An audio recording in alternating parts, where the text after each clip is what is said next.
Trey Gowdy, RSC, and Bob Goodlatte, RVA, lit a fire under our do-nothing Attorney General Jeff Sessions, with a demand that he appoint a second special counsel to investigate the FISA abuse scandal. Now, Sessions has been forced to make a huge promise that he can't break.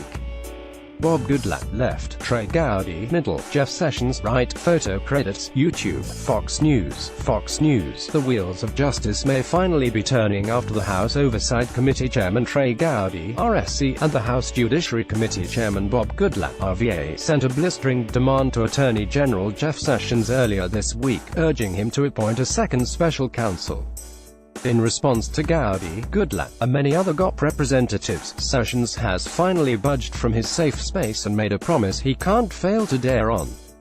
During an interview with Fox News anchor Shannon Bream on Wednesday, March 7, 2018, Sessions finally committed to having someone outside Washington look at all of the damning evidence provided to the DOJ by the congressional committees and said he will consider appointing a second special counsel, the Daily Caller reports.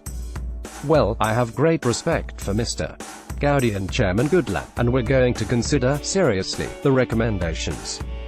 I have appointed a person outside of Washington, many years in the Department of Justice, to look at all of the allegations that the House Judiciary Committee members sent to us, and we are conducting that investigation," Sessions said. This is the first time Sessions has indicated that he's hired an outsider to examine the mountain of evidence provided to him by the congressional committees. The hard work of GOP representatives Devin Nunes, RCA, Matt Gaetz, RFL, Jim Jordan, RO, and many others may finally be paying off. Also, I'm well aware that we have a responsibility to ensure the integrity of the FISA process. We are not afraid to look at that, Sessions explained. The Inspector General, something that our Inspector General is not very strong, but he has almost 500 employees, most of which are lawyers and prosecutors, and they are looking at the FISA process. We must make sure it's done properly, and we're going to do that, and we'll consider the request, he added. When asked by Bream about the Inspector General's lack of any prosecutorial power or ability to subpoena individuals who are outside of the DOJ's reach, Sessions responded, "That's a concern that I think is worthy of consideration, and we will consider that. And are considering it, actually." Bream then asked Sessions if the Department of Justice will release the FISA applications submitted to the courts by corrupt FBI officials in order to spy on Donald Trump on behalf of former President Barack Obama. Sessions replied, "I am determined to release everything that's properly releasable. It does tend to be that the more you put these documents out, many of which are very sensitive, the more they leak. So, we have to be careful about that. We also have to follow the rules of the department and legal requirements." In an attempt to build credibility, Sessions brought up the text messages between Peter Strzok and Lisa Page, the corrupt FBI agents who were having a lurid affair with one another while working for special counsel Robert Mueller.